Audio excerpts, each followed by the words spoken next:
Hello, welcome to the Alchemists Inkwell.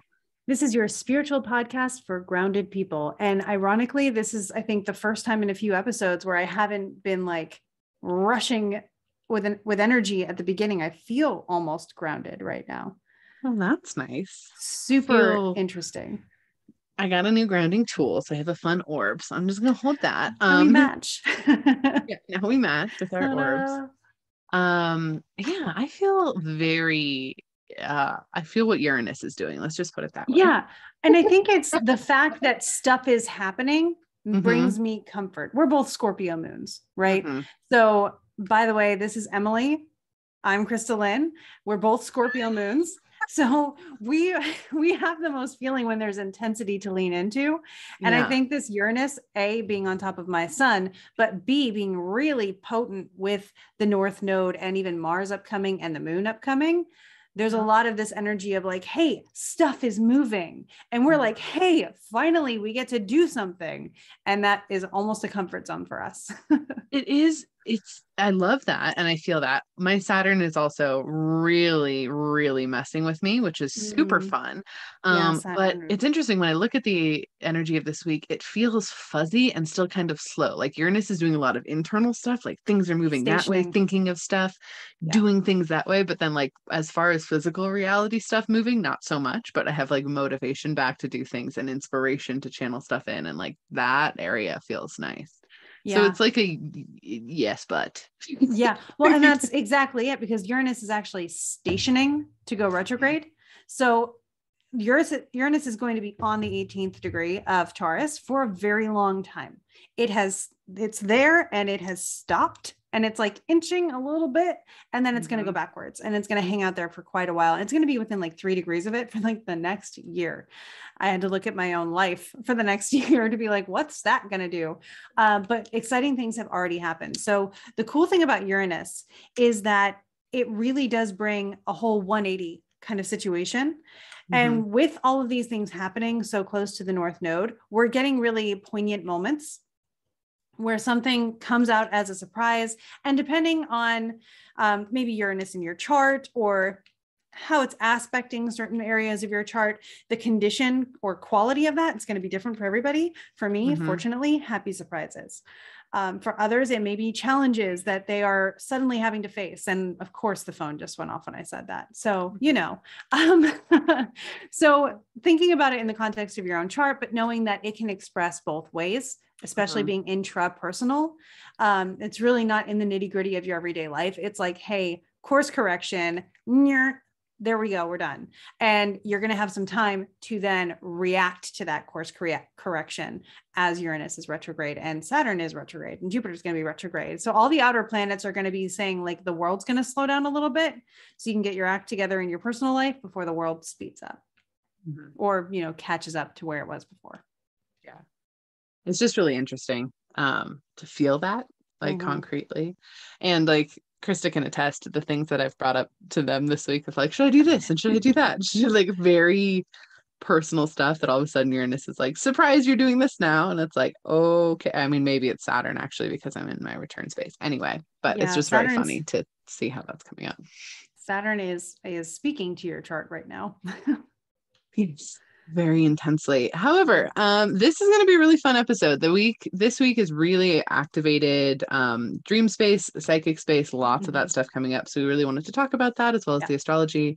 Real quick though, before we dive into that, we have our tickets for the Greece retreat are officially open. They are on sale. We are so excited.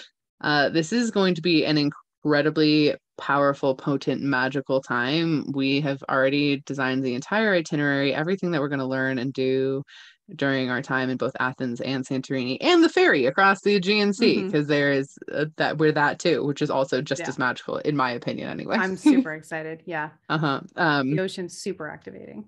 Yeah, the place to go for all of the information is either of our bios. The link in there has all of the information about the trip. Also, we do have multiple payment plans, so you don't have to pay everything right up front. I think it's 6 months, 12 months, and 18 months, which is really, really awesome and incredibly. It's not a huge cost anyway, so spreading it out over that amount of time is like really fantastic. Yeah, it's really flexible. And hopefully you can join. We would love to hang out with some of our listeners on this trip. We do have limited spaces, but the cool thing about it is the more people that join in those limited spaces, the more the cost of the trip for everyone goes down. Price of the trip of everyone goes down, which is cool. So yeah, we're going to talk more about the itinerary at the end of the show and like tell you more about exactly what we're going to be doing. But we just wanted to like, we've been dangling that in front of you guys for a while. So we wanted to just throw it at you. Yeah. Especially as a lot of us are feeling activated. I know that in my dreams, they've been very activating. They've been very like activations as far as like, hey, you're going to a new level of your energy work. You're going to a new level of your practice, of your understanding of your connection with the cosmos or with your guides or anything like that. I know I've received a lot of comments of people getting really big downloads just out of nowhere, Uranus. And that is happening to a lot of people in their dreams as well. I can attest to it. I know Emily's been getting a lot of pings. And so you might be feeling like, okay, I feel activated. I want to anchor this somehow with an experience that's just as activated. That's a great opportunity to go on the trip where people are going to get you. People are going to be in the same space, have the same thoughts. Even if it's new to you, it's still a really great way to immerse yourself into a space where you can talk about it comfortably. That was the biggest thing for me, was finding people that let me talk about it without me feeling like I have to say it the right way or, you know, skirt around certain topics. I was in a shop with my father over the weekend, and there was someone in the shop, and I wanted to tell my dad about this really cool conversation I had about magic with someone who's amazing in the industry. And I had to like allude to it because I didn't want to make that person uncomfortable. And I don't miss that.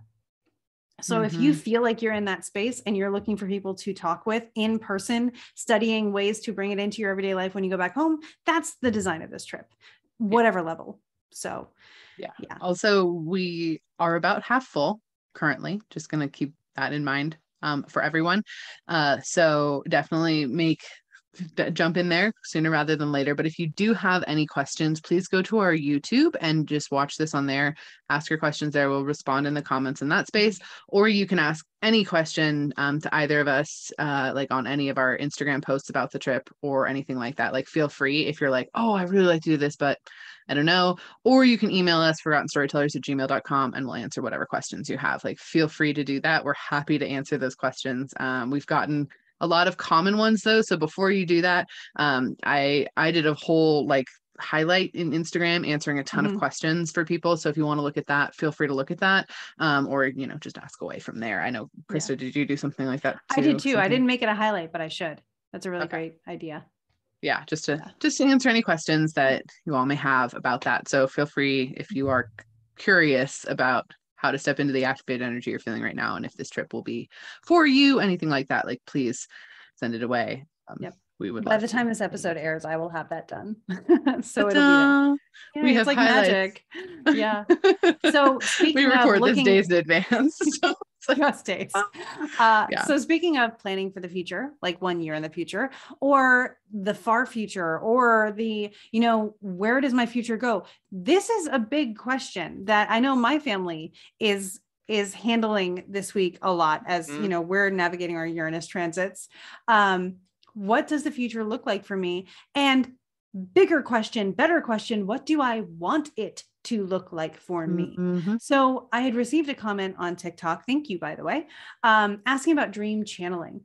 Today, we're going to talk about interpreting dreams that come unsolicited, but also requesting to get information via your dreams.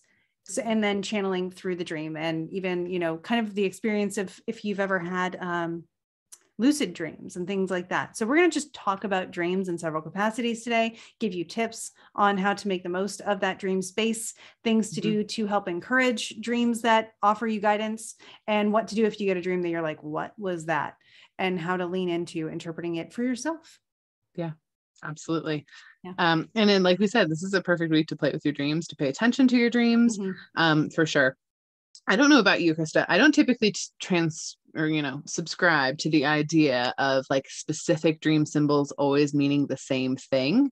That's never sat right with me energetically. And every time I've ever tested on it, it's like not been aligned. So I don't know if that's something that you really connect with. I definitely don't.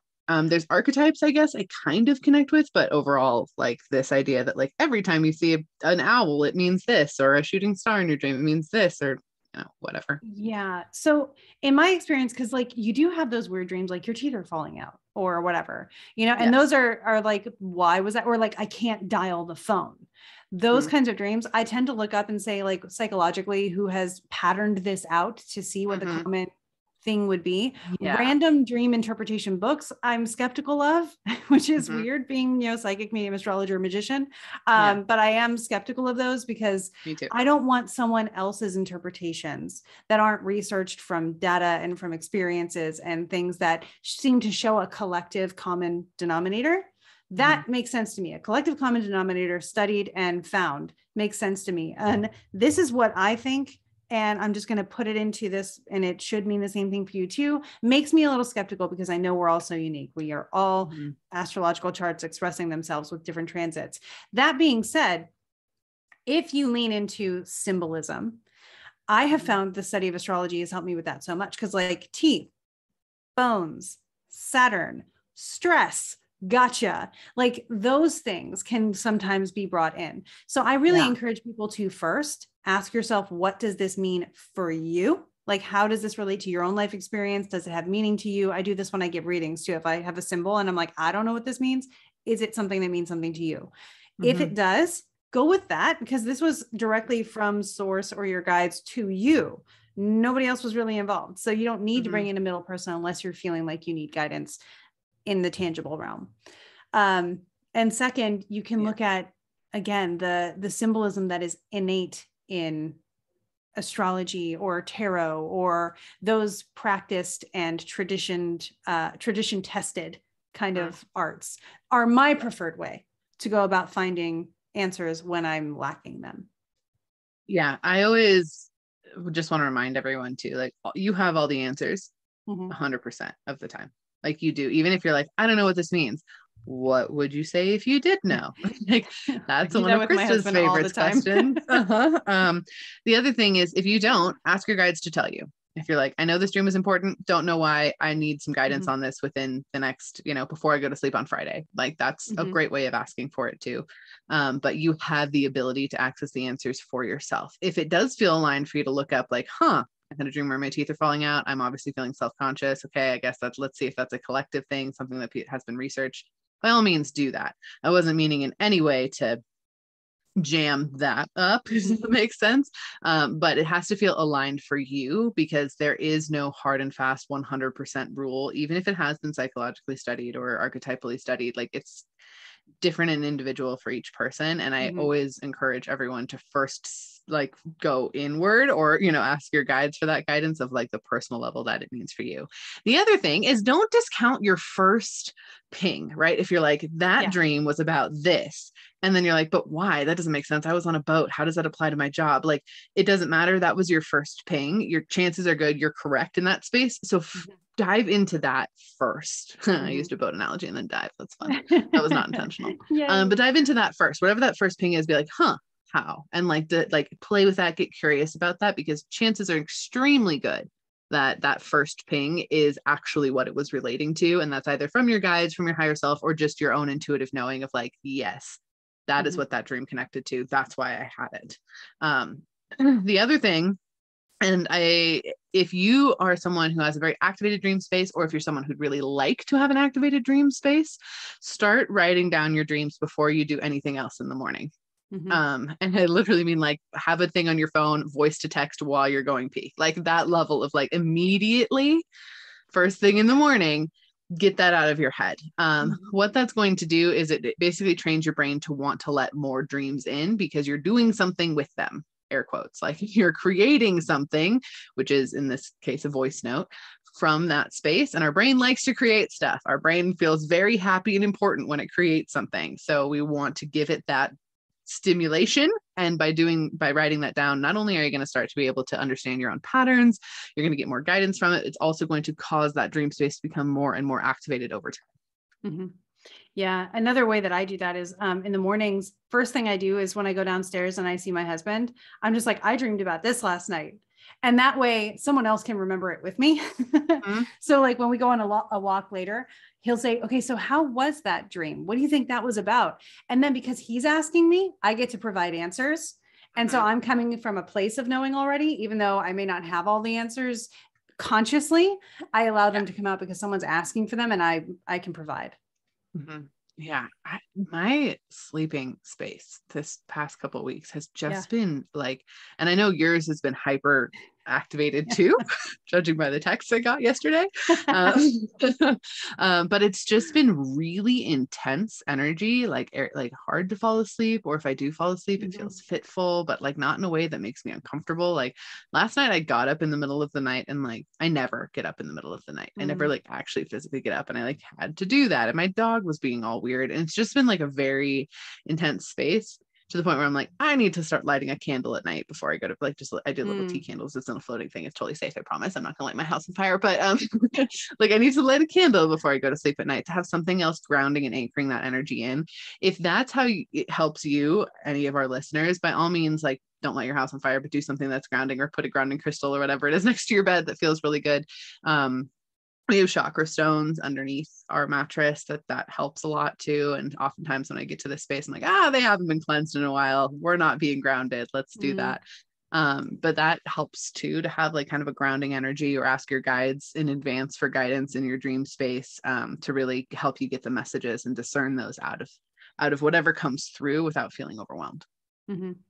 Yeah, I actually have, because I do have a charger next to my bed. I have a crystal sitting on that to make sure that anything from that is kind of centered in one area and not in my head. But it's funny, talking about wanting to activate your dream spaces. This was back in like 2021. I was playing around with different talismans that I could make. And it was brought to my attention that a really great election for a Mercury dream talisman was coming up. I'm like, I'm going to try that, because I have this specific thing that I want to know. And I've had this before. Like I've discerned the name of the dog that I was going to get in my dreams. That's how we found Jack Jack. And so things like that can happen when I literally just say, can I just get a name for this dog in my dream, so I know which dog I'm supposed to get when I see them? And it works. My house, I dreamt about and, created in my dreams. And then that Mercury dream talisman helped me answer a question of like, should I or shouldn't I? Is this safe? Is it not safe? Literally, I got the name of a brand in my dream. The rest of the dream was completely out of context, but in the dream, this situation came up and I was pulled aside and it was like, here's the brand you're getting. And I knew. And then it showed up with validation in real life, because I asked for that too. This was a very important thing for my personal health. So I asked for validation of the dream and said, this is what I think you want. If that's true, make it inevitable. I always say that when I'm like not sure that I got it right, make it inevitable that I do this. And then stuff just starts falling into place where there's like, there are other options, but this is the obvious one. And that's been really helpful. That make it inevitable tool, which I also use all of the time. Is really helpful for anything, even if it's not dream space. I just want to highlight that, and I probably will make a video about it sometime soon, because it is so helpful to make it I already have a draft in my on my TikTok, so coming soon. So it's just such a really powerful tool of like, make this inevitable if this is what you want. Try it, watch stuff fall into place. The caveat with that is you want to make sure it's something that you already feel aligned with. You're already like, this feels like something I'd like to do, or this feels like something I'd like to have, or whatever it is. So please make that inevitable, because it already feels aligned for me. You can't force it if you're like, I don't really want that, but if you want it, make it inevitable. That's not alignment. So I just want to like highlight that a bit. Bonus for that is make it inevitable and provide the resources. Because a lot of the time there's something we want, but we don't feel like we can have it because we don't have the resources.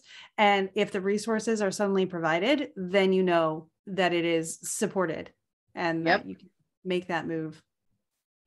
Or this or better. Make this or better inevitable. And then stuff moves around quickly. And then it's like totally out of your hands. Basically doing things like that, and even dream work, to make sure we stay on the topic here. Sorry. It's really helpful to say, if this is what I'm supposed to do, make it inevitable. That's basically like saying, I have responded to this email. It's your turn. And then you just wait for the email to come back when it's your turn to respond again.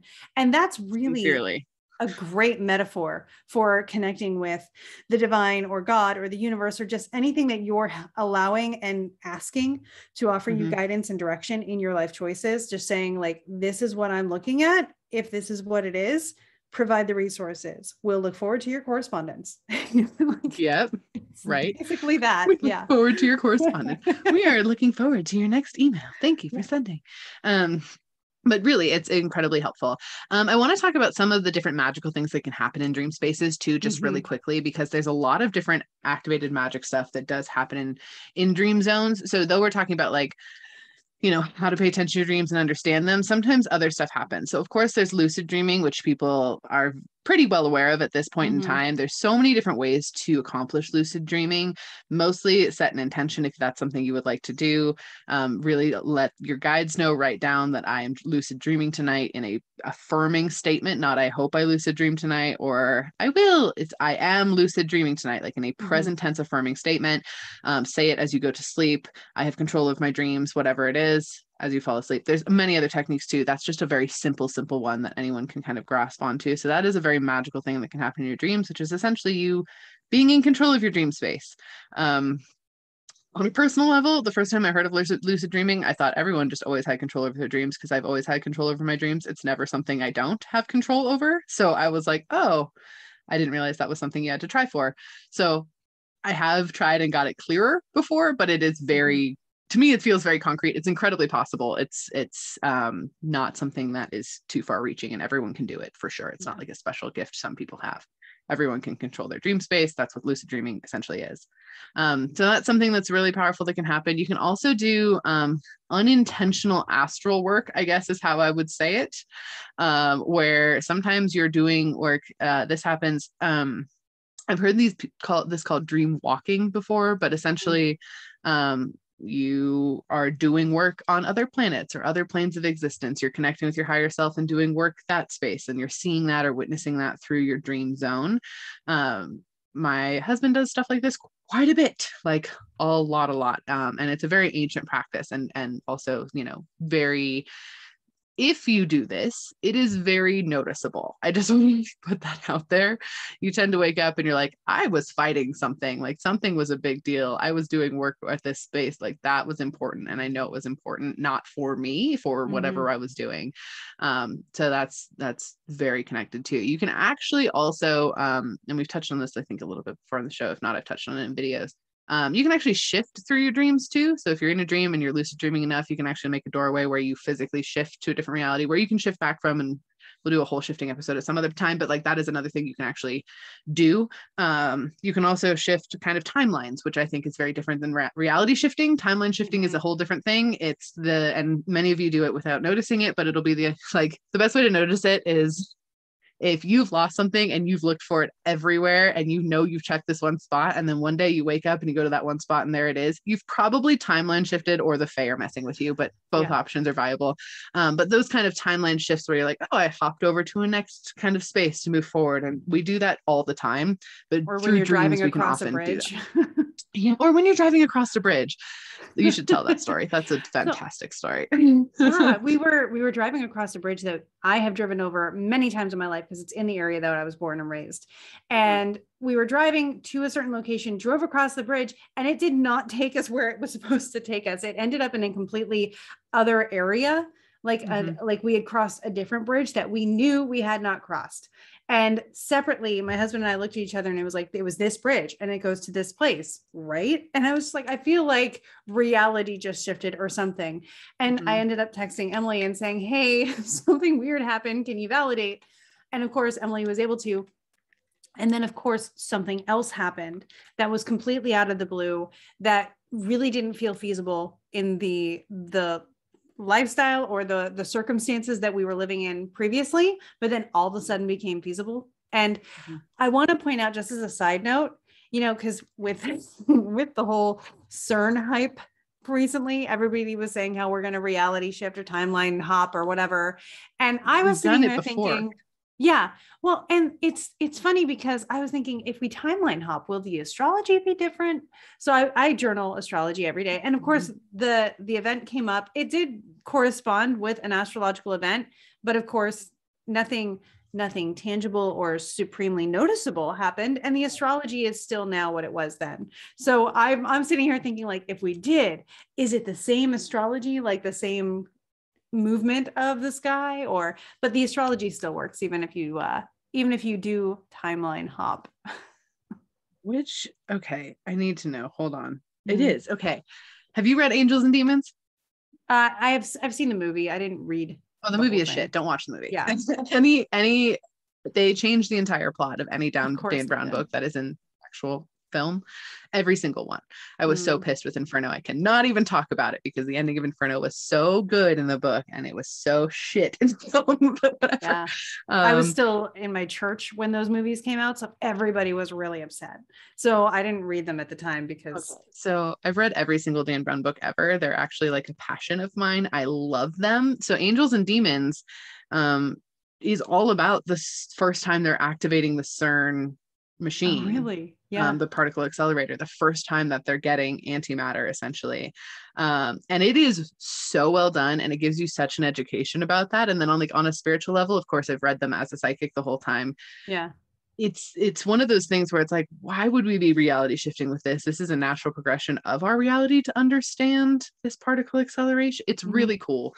But of course, it's Dan Brown, so it's all like conspiracy based and really fun, but it's all about like ancient conspiracies and then coming with modern day. And I think about Angels and Demons. It's my favorite of the Dan Brown book. Well, that and Origin. I really like that one. Is it Origin? No, it's a Lost Symbol. I correct myself. The Lost Symbol is also fantastic. Those are my two favorite of those books. And I can't recommend them enough. Honestly, I think they're incredibly high vibration. They're really well researched and really well done. Of course, the Da Vinci Code like threw the world into upheaval when it came out, which I always thought was just hilarious. Because the funniest thing for me is if you didn't think there was a chance that this conspiracy was accurate, you wouldn't be pissed. And that was always what got me. Like, if you didn't think there was a chance that Jesus actually had children and there was an actual Jesus bloodline that still exists today, you wouldn't be upset at someone claiming that in a book, a fictional book. But it just makes me laugh. So anyway, when the whole CERN thing was happening this past week, I was like, I've already gone through this energy. Like, you can just read about it, and it's just really anchoring. So if you're more interested in like what actually CERN does and all of that, there is a fictionalized kind of account of how this particle accelerator situation works. And no, I don't think that's what makes shift timelines. I think we shift timelines literally all the time on a personal level and on a collective level. I think it is genuinely a pretty constant situation. And you can do it through your dream space. So circling back around there, but yeah, we're doing a really good job with this. So the one thing I just want to say, so moving on just a little bit from there too, whatever your intention is for your dreams, whether it's, I want to meet a certain guide, because you easily meet guides in dreams. I've gotten so many book ideas from dreams. I cannot even tell you. I have a many page document of book ideas. I would say 85% of them have come from dream spaces. So that is a really cool thing you can get to, ideas for things. If you want solutions to problems, you can ask for those in dreams. If you want clarity on something, you can ask for those in dreams. If you want future sight stuff, you can ask for that in dreams too.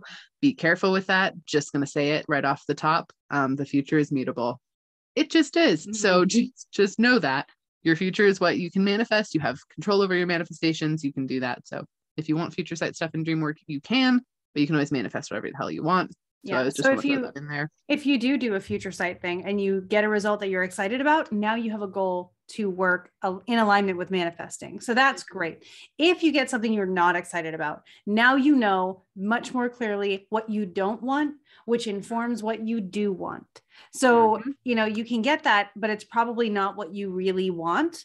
So basically it's their way of saying, hey, this is where you're headed right now, but you deserve better. So let us show you how this isn't what you want so you can course correct.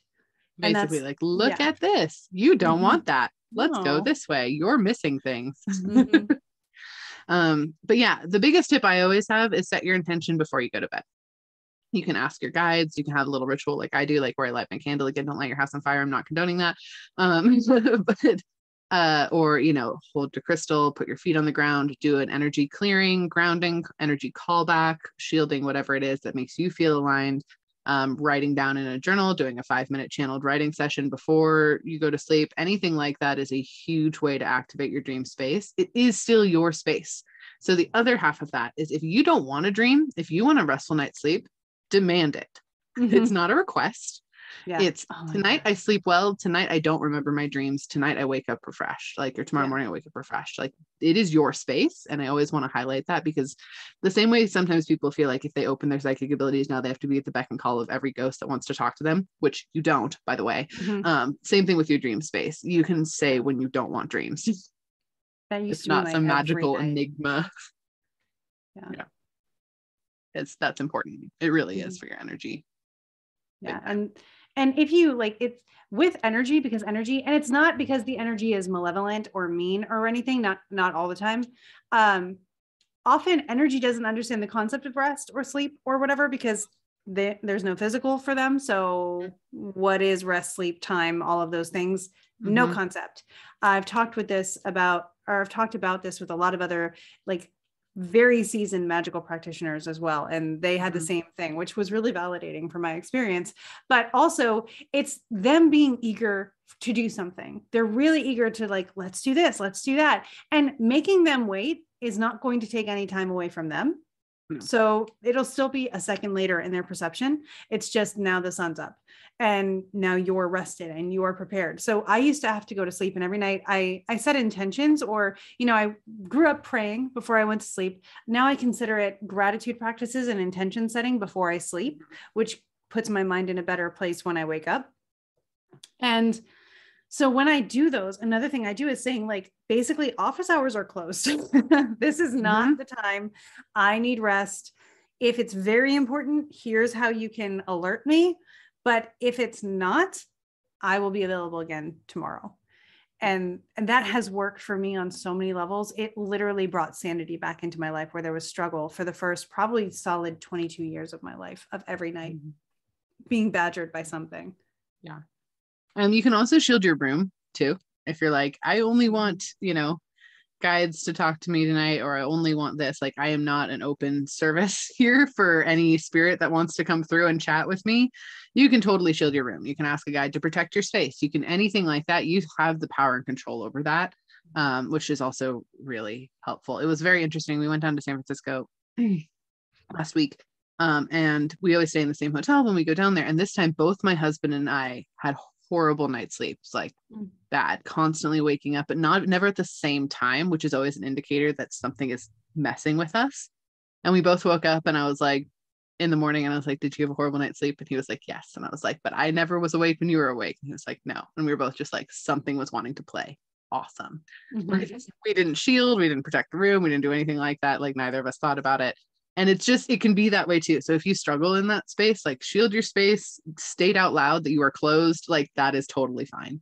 And you're not letting anything down. You don't have to be available. Yeah. Did you say San Francisco? Yeah. Okay. Yeah. I was in Sacramento at one point, and I know they're completely far away from each other. But they're an hour and a half away from each other. I've been to San Francisco, but I've been to Sacramento. So I just imagine that they must be further away. They're really close. Fantastic. I do spirituality, not so great with like local geography. My bad, you guys. But I found that to be a highly active location as well when I was there. And it's super active. Yeah. Yeah. It was everything. And a lot. It reminded me a lot of, I had visited this one place in Ecuador, which was very, it was an ancestral family home. It was a hacienda that we were spending some time with a family there. And there was a presence there that was very like aware of itself, aware of us, hadn't had anybody talk to them in a long time, and really demanded my attention. And I'm just like, I'm trying to have birthday cake. Can you please leave me alone? Like, Taurus sun here, cake before spirits. Yeah. Yes, 100%. We did end up having a conversation and like working things out and being like, you don't know where or when you are. But that kind of stuff can be even developed, because if you feel like the motto, I think. Cake before spirits. That's my new t-shirt. But if you're looking to explore and expand that, you can actually practice believing in things happening in real life by allowing them to happen in your dreams, with the presence of setting your intentions and your boundaries before going into the dreams. And it's really helpful because, I like to say, and this is a little bit weird, I guess, my natural state is flight. I just haven't achieved it yet. So I remember when I was having a lot of lucid dreaming, and I couldn't figure out why for the longest time. It took me a very long time to figure out why I was lucid dreaming so much. But every night I was becoming aware of my dreams. I was like, if I'm here, I'm just going to fly. So I started teaching myself how to fly in my dreams, and it made me feel a lot better. And turns out that was part of what I really needed at the time. So just practicing things that you don't feel are able to be done in the real world to experience them, or even to train yourself to believe in them in the real waking world, is another way that you can use dreams. Yeah, absolutely. Past loved ones too. Love to use your dream space, chat with them. That comes up quite a bit. For sure. So real quick, let's touch on the astrology this week before we talk a little bit more about our Greek trip, because our Greece, not Greek. It's fine. Greece trip. It's fine. Tell us about the astrology. So the neat thing about the astrology is it happens like boom, boom, boom, boom this week, all kind of preempting itself on the 16th when Mercury conjoins the sun to, this is what Cazimi is. I like to bring it up because Cazimi's been like a buzzword on social media. Totally been a buzzword. And it's not. it's not, it's just not what social media says it is. Basically, Cazimi is one of the definitions, I believe it's the more medieval definition, is when a planet is within 16 degree minutes of being perfectly conjunct with the sun. So it's on the same degree within 15 minutes on either side of that exact degree as the sun. Mercury does this between every retrograde because it goes whoop and then it goes whoop, and halfway between it meets up with the sun, and they have a Cazimi because they bonk and then they go on the other way. Like, I don't know how to say it when I'm also hoping that I'm not super naive and that bonk means something that I don't want it to mean. Totally does, but I love it. So just keep going. Story of my life. So they bump into each other and pass like ships in the night. We'll reorder it that way. Apologies to anybody who is now red-faced like myself.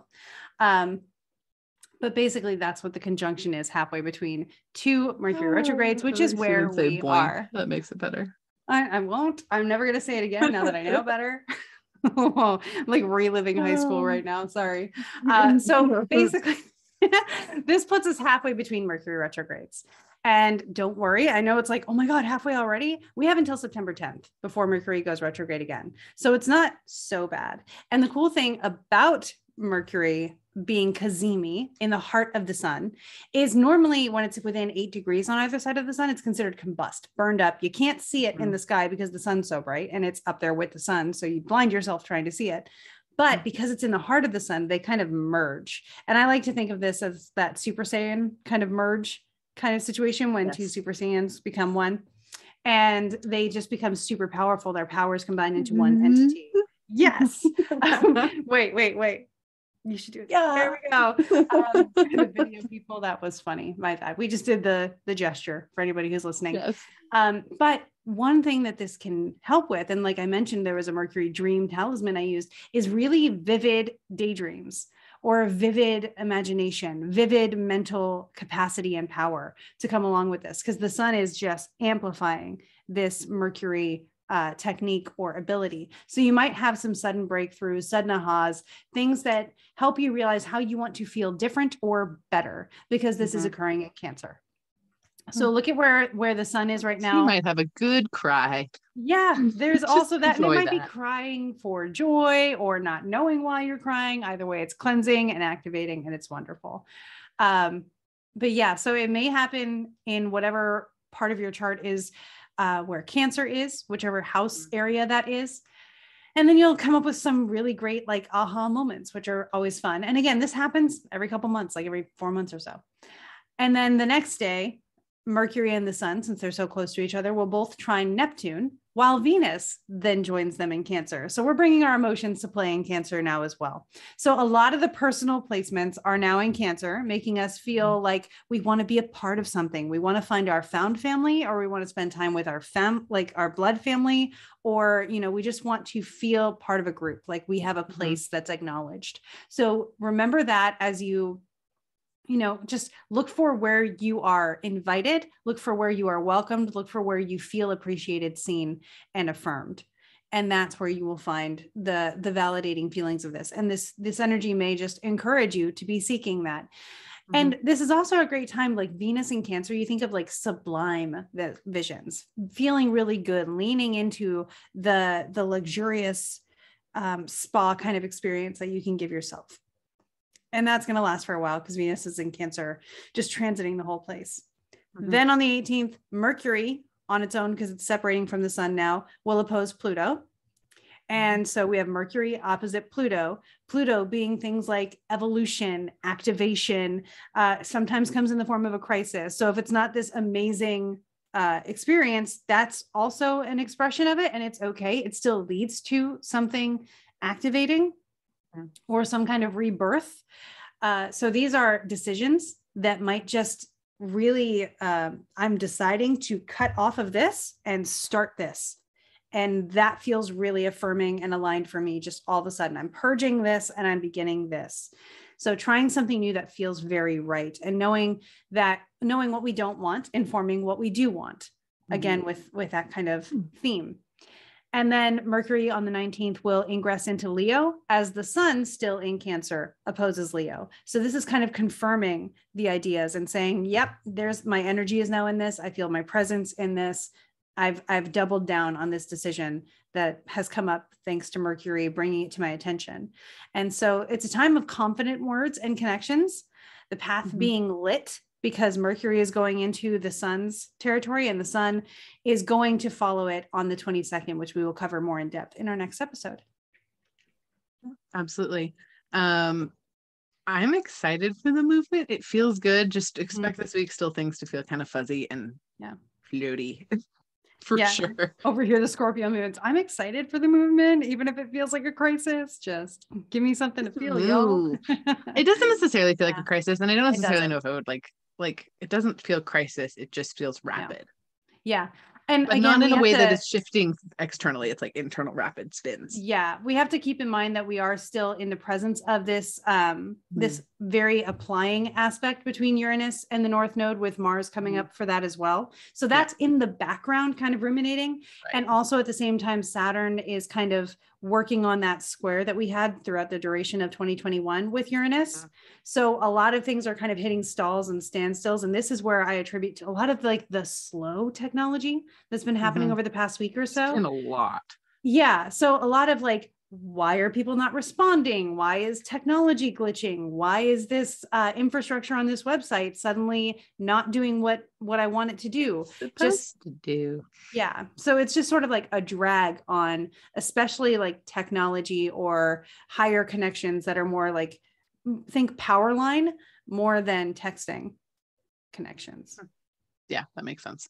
Yeah, it's been a lot too, and like even apps and stuff have just been moving really slowly and funky. Like I hit a button and it takes 5 seconds for it to go, which is weird. And I know that feels like really spoiled millennial of me, but it's like it did this yesterday. So it doesn't. I don't think it seems like spoiled millennial. I'm just like I agree. Why is this taking forever? Why is this not working?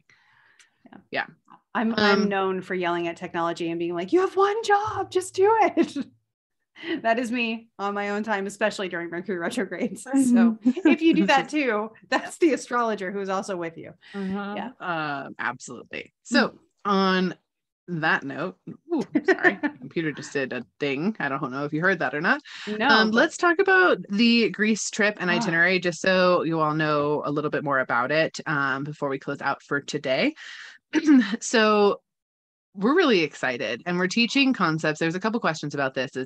Are these new concepts that you have taught before? Are these new concepts, or are they the same concepts that were in the my courses that I have for purchase? These are new concepts that I don't think either of us have taught before, especially not taught in location. From a personal experience, this is the first time ever I have ever offered an in-person learn psychic stuff from me experience ever. So just on the mentorship level, I think that's really exciting and cool. Plus it's a combination of a lot of astrology concepts and a lot of psychic channeling work too. We're calling it an ancient wisdom retreat because that's really what it is. We're getting the ancient wisdoms of the gods and deities of the location. We're getting the ancient wisdom of the planets. We're getting the ancient wisdom of the land. And that is basically what it is geared towards, so that you can come as this, being that you are now and leave as a new person that is ready to move forward in the new world. We're kind of ushering in ourselves. So makes sense. Yeah. No, Okay. it makes total sense. And I'll agree with you. I've never taught any of these concepts in person. I've never taken on actual mentorship opportunities to teach just astrological, spiritual channeling concepts. Yeah. I'm Obviously, excited to do it. Yeah. Yeah. We've done writing retreats, but that's not this. I've given talks. I've done the writing retreats. I know what I'm excited to share. I can't wait to share it. It's going to be fun. There's a lot of things to go along with it. Journaling that we're going to be encouraging, things to really bring into the experience and make it feel tangible, real, and applicable, which is so important. One of the biggest things that I'm focused on is living a lifestyle that feels amazing and spiritually activating and aligned, and like you can express who you really are in this foreign space that gives you this container to do it, but then finding ways to bring that home with you and hold on to it. Because I don't want people going home and then 3 days later being like, oh, back in the normal world, I'm already bummed. Yeah, we're not letting that happen. Yeah.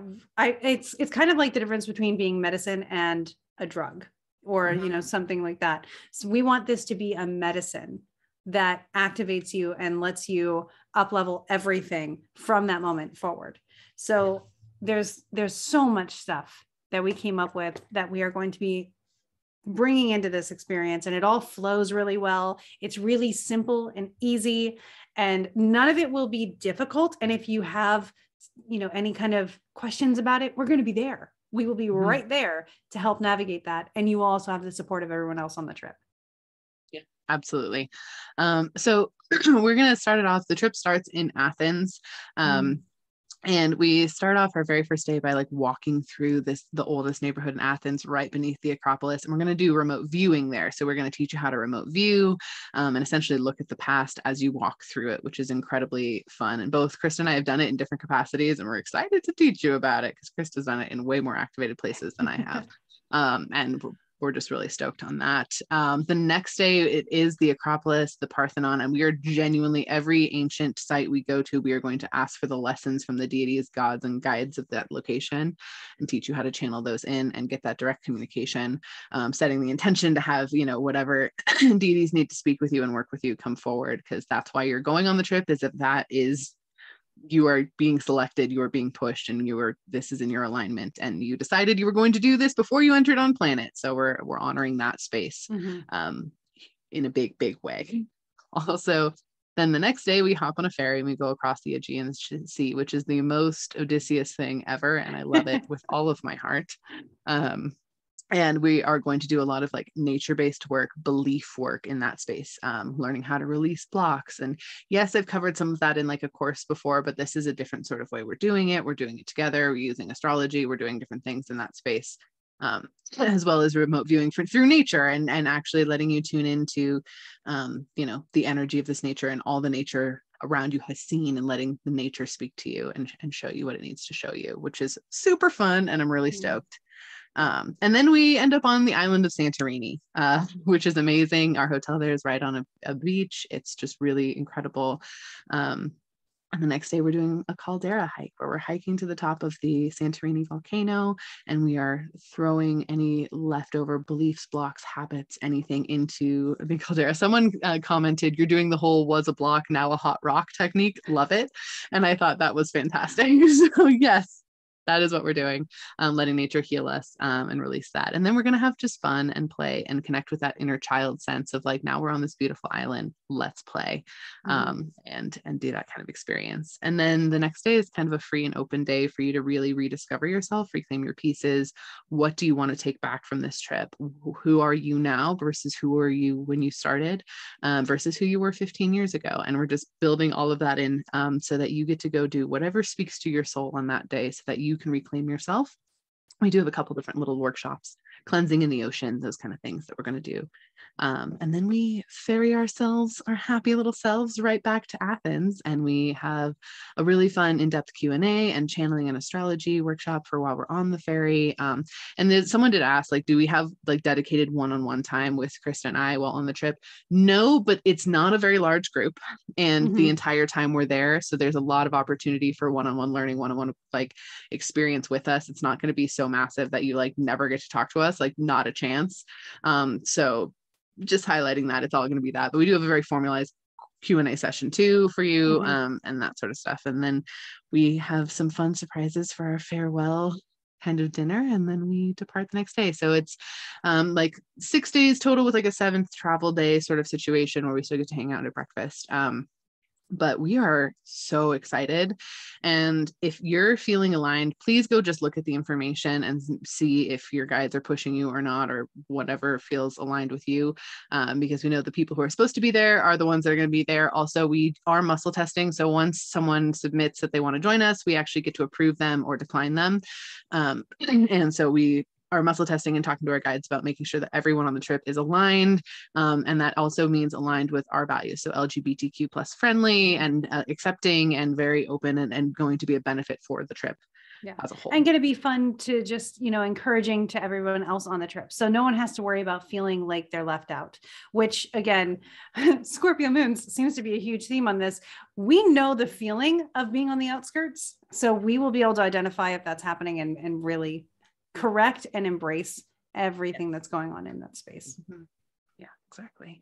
So we're thrilled. We're going to have a guide, a Grecian guide the whole time to guide us through the entire experience. It's all incredibly safe. They're paying attention to dietary restrictions, like all of that stuff. So it's very much the most aligned trip we can possibly make it. We are working our butts off to make sure that happens. And we're really just lucky, and we just can't wait to travel with you. So that's kind of what's going on.